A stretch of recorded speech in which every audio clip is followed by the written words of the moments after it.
اعوذ باللہ من الشیطان الرجیم بسم اللہ الرحمن الرحیم۔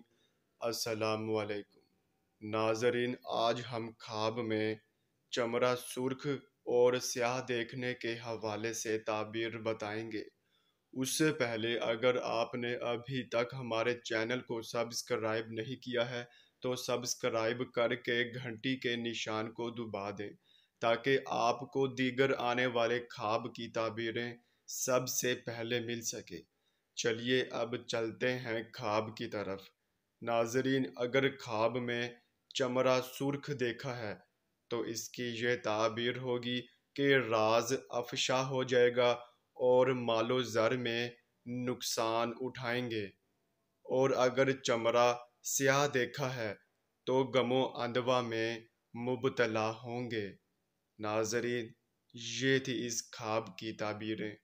چلیے اب چلتے ہیں، انشاءاللہ پھر ملاقات ہوگی، تب تک کے لیے اللہ حافظ۔